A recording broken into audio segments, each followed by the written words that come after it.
Every great band needs a great frontman, but some of rock and metal's most important figures never held the microphone.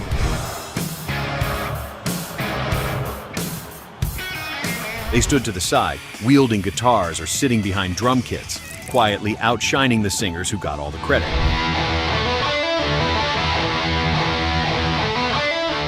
Here are 10 sidemen better than the frontman. Number 10, Eddie Van Halen.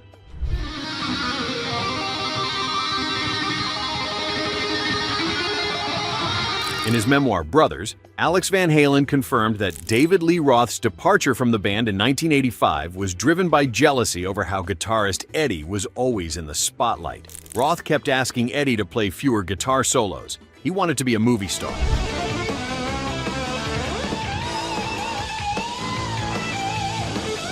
Eddie wanted to revolutionize the instrument. Only one of them actually succeeded.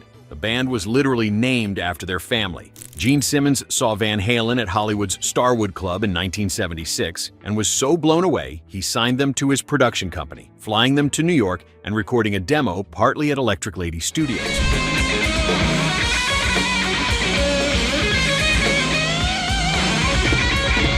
Even Simmons knew the band's center of gravity was the guitarist, not the singer. Eddie didn't even receive payment for rearranging and recording the guitar solo on Beat It. The man cared about music, not credit. That's what made him irreplaceable.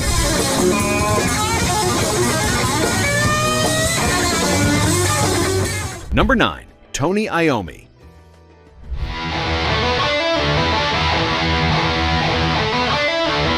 At the age of 17, he lost the tips of the middle and ring fingers of his right hand in an industrial accident on his last day of work in a sheet metal factory. Doctors told him to give up the guitar. He refused. Instead, he fashioned homemade prosthetic fingertips, down-tuned his instrument, and invented the heaviest sound the world had ever heard.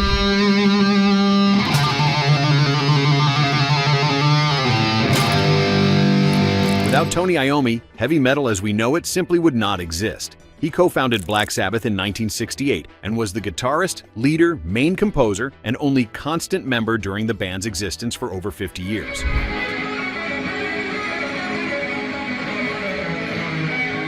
Ozzy Osbourne himself admitted it, calling Iommi the most irreplaceable one out of all of us. Ozzy once confessed that Iommi is one of the few people who could walk into a room and intimidate him. Singers came and went. The riffs on Iron Man, War Pigs, and Paranoid remained, permanent and unmistakable.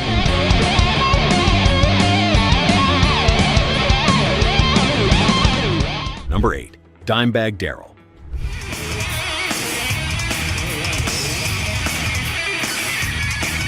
The Abbott brothers had been building Pantera since 1981, and when Phil Anselmo joined the band in the mid-1980s, they began the transformation together from their earlier glam-influenced sound into the groove metal powerhouse that would reshape heavy metal in the 1990s. The engine of that sound was a guitarist from Arlington, Texas, whose tone and attack became the defining voice of the era. Cowboys from Hell landed in 1990 and announced a new kind of heavy to the world. Guitar World called the title track's solo proof that a new guitar hero was in town.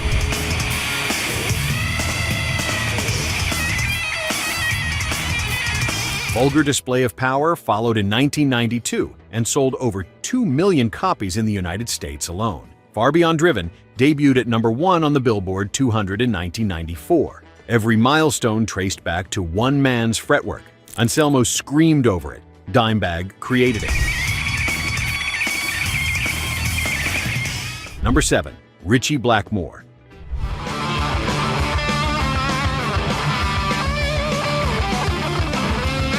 Before Deep Purple's Mark II lineup, the band played psychedelic rock that few remember today. Then Ritchie Blackmore pushed them into heavier territory, and everything changed. Machine Head arrived in 1972, carrying the riff to Smoke on the Water, a riff so iconic it became the first thing every guitarist learned.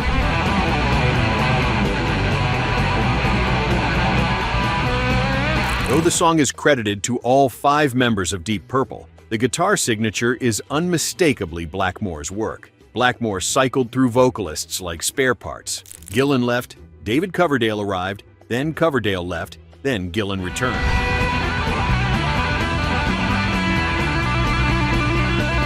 Through it all, Blackmore remained the creative center. When he finally departed to form Rainbow, he brought in Ronnie James Dio, then replaced him too. Deep Purple stands alongside Led Zeppelin and Black Sabbath as the unholy trinity of British hard rock and heavy metal. The trinity owes its heaviest riffs to Blackmore's fingers.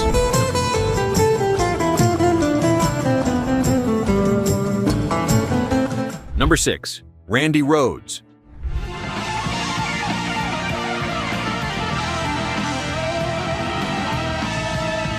He walked into the audition with a practice amp and started warming up. Ozzy Osbourne immediately gave him the job. Rhoads recalled later that he just tuned up and did some riffs, and Ozzy said he had the gig before he even really played. Osbourne described Rhoads playing as God entering his life.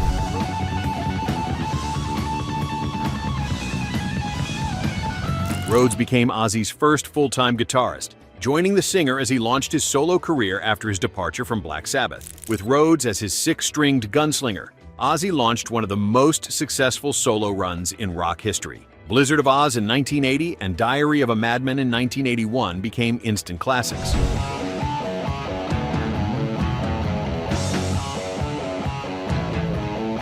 Rhoads was tragically killed in a plane crash on March 19, 1982 at age 25, while he was still at the peak of his extraordinary abilities. He left behind just 17 songs across 2 studio albums. He was inducted into the Rock and Roll Hall of Fame in 2021 with the Musical Excellence Award. 17 songs, 1 permanent legacy.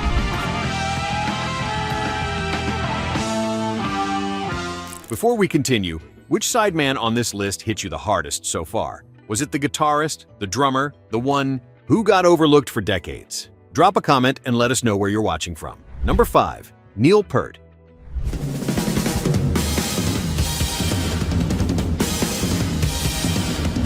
The band achieved its definitive form when Neil Peart replaced original drummer John Rutsey in July 1974. He didn't just play drums for Rush. He wrote nearly all of the band's lyrics, drove the arrangements, and performed with a precision that made other professionals weep.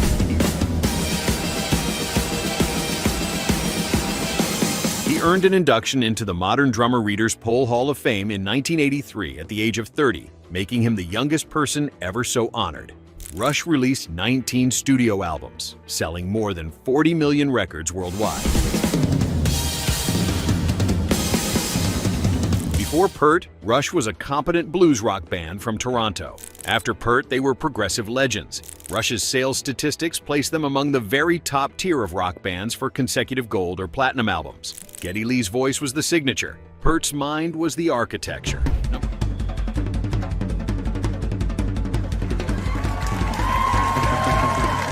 Number 4. John Bonham.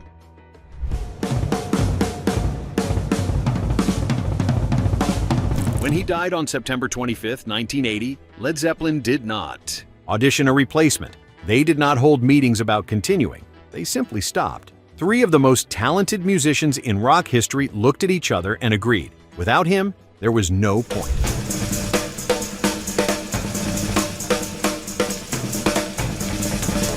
That single decision tells you everything about who really powered Led Zeppelin. Robert Plant had the voice. Jimmy Page had the vision. But Bonham had the weight. His kick drum on When the Levee Breaks has been sampled hundreds of times, making it one of the most reused drum recordings in history.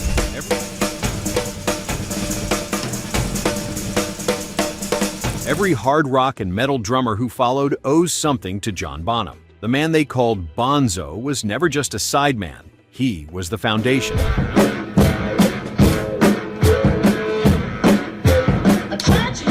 Number 3. Angus Young.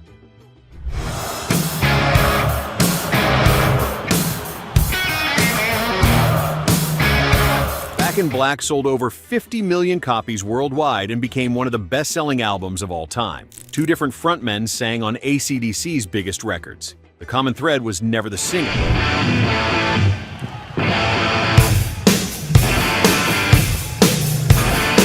It was the kid in the schoolboy uniform, duck-walking across the stage with a Gibson SG. Angus and his brother, Malcolm, formed AC/DC in Sydney in 1973. The band lost Bon Scott in February 1980 and nearly ceased to exist. Then Brian Johnson stepped in and the hits kept coming.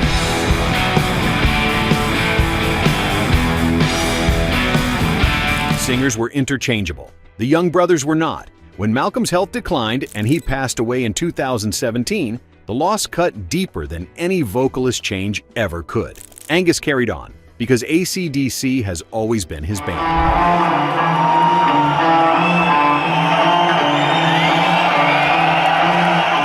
Number 2. George Lynch.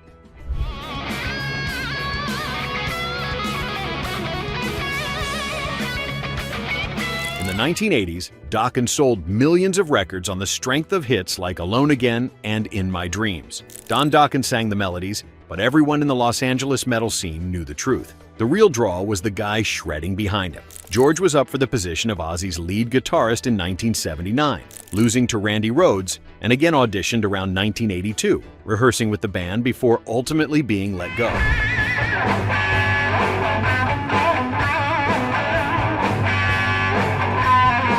He was that good. The feud between George Lynch and Don Dokken became one of metal's most notorious rivalries. Dokken released a series of successful platinum albums that prominently featured Lynch's innovative lead guitar work. Lynch eventually left to form Lynch Mob, proving his talent stood on its own.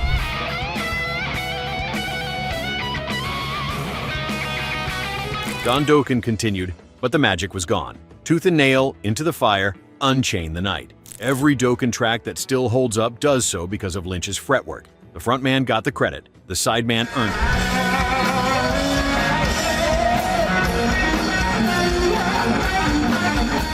Number 1. Adrian Smith.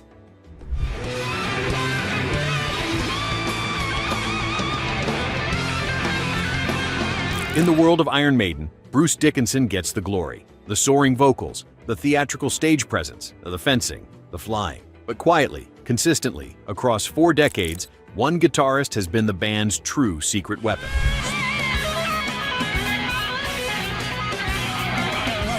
Smith joined Iron Maiden in 1980, replacing Dennis Stratton, and immediately transformed their sound. The Trooper, 2 Minutes to Midnight, Aces High.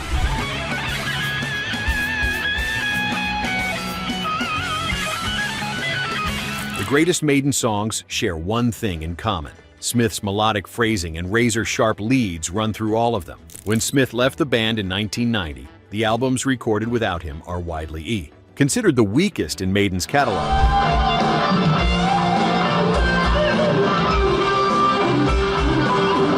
When he returned in 1999, so did the magic. Dickinson's voice is iconic, but Smith's guitar is the thread that holds the whole tapestry together.